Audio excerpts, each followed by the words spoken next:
Salut tout le monde, aujourd'hui je vais vous présenter une magnifique Volvo 340 GL. La semaine dernière c'était la 740 S, aujourd'hui c'est celle-ci.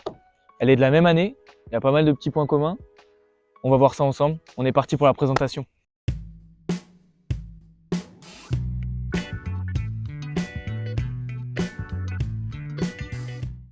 Le premier point commun avec la 740 S, c'est l'année. Ces deux voitures sont de la même année, elles sont de 1989. C'est des Volvo, ça fait déjà 2 points communs, normal. Et sinon, pour ce qui est du moteur, c'est une plus petite cylindrée sur celle-là.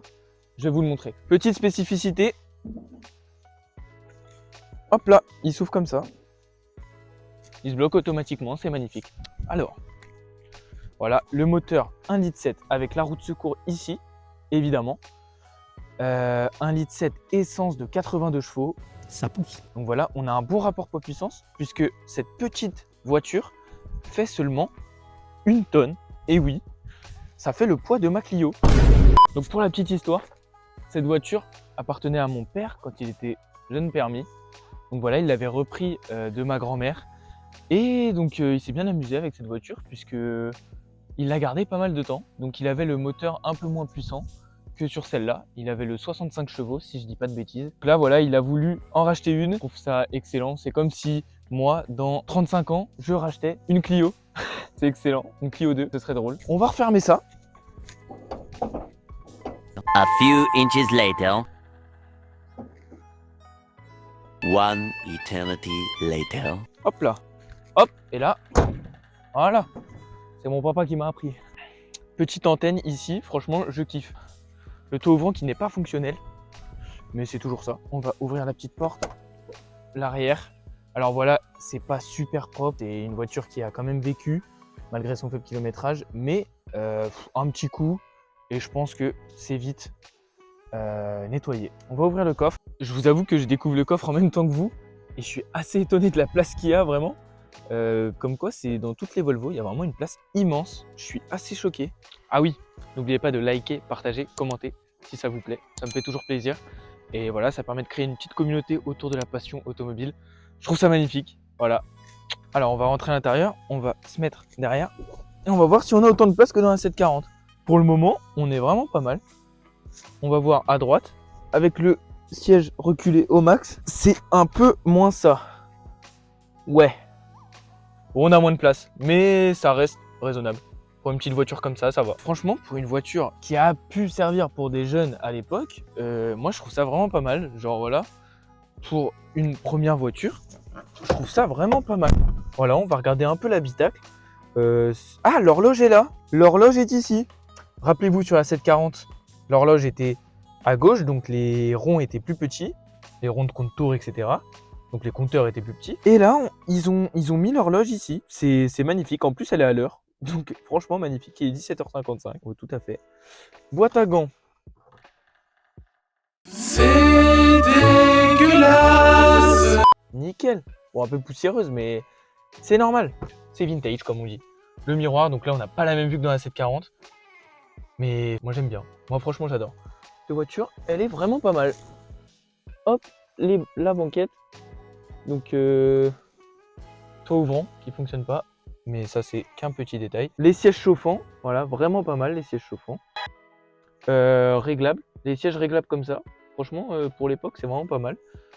Les phares qui se mettent avec 2 positions, donc 1, 2 pour les pleins phares. Les rétros qui se règlent manuellement. Bon, du coup on va tenter un essai routier solo. Ça va être compliqué pour mettre la caméra en place, mais on va faire de notre mieux. Et n'hésite pas à me dire dans les commentaires celle que tu préfères entre la 340 GL et la 740 S. Voilà, histoire de me donner une petite idée de tes préférences dans les commentaires et pouvoir débattre et partager. Bon, on va essayer cette petite voiture sur la route. Je vous avoue que c'est un peu complexe de se filmer tout seul, mais voilà, on va faire de notre mieux. Alors là, ici, on va faire demi-tour. On va faire demi-tour ici. Hop là, petite marche arrière.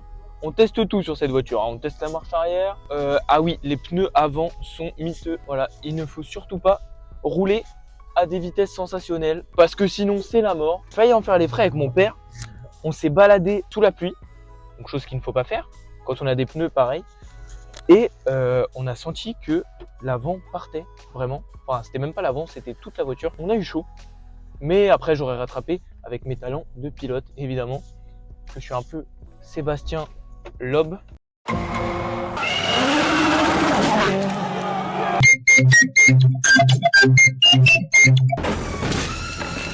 Ça a l'air de fonctionner plutôt bien. Voilà. Vraiment, hop là. On peut enlever le starter. Petit essai, donc voilà, comme je disais, vaut mieux pas aller très vite. Je vais peut-être mettre ma ceinture au bout d'un moment, parce qu'on est quand même sur la route, même si on est dans un village de 3 habitants. Ah, j'ai klaxonné. Oh, j'ai réveillé un habitant sur les 3. Il y a des petits oiseaux qui chantent. Vraiment, c'est vraiment un petit village. C'est une belle voiture. Je trouve qu'on est très confortable. Est-ce qu'on est plus confortable que dans la Clio? Je ne pense pas que ce soit comparable, mais vraiment, pour l'époque, avoir une voiture en tant que jeune, pareil, moi j'aurais kiffé. Donc je pense que mon père a dû kiffer parce que sinon il n'en aurait pas racheté une.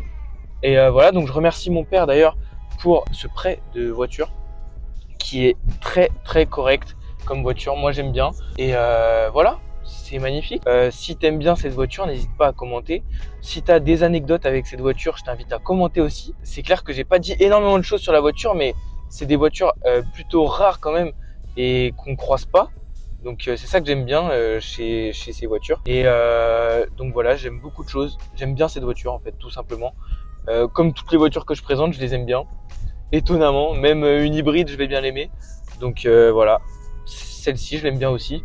Et il y a quand même un petit truc de voilà, c'était la voiture de mon père quoi. C'est ça qui est dingue. Quand il avait mon âge, il roulait avec cette voiture. Genre c'est fou, c'est dingue, c'est magnifique. Enfin quoique. Ah si, il avait mon âge. Et voilà, c'est une voiture qui permet de bien rouler. Abonnez-vous, likez, partagez. Nouvelle vidéo, semaine prochaine, je pars au Maroc. Ciao.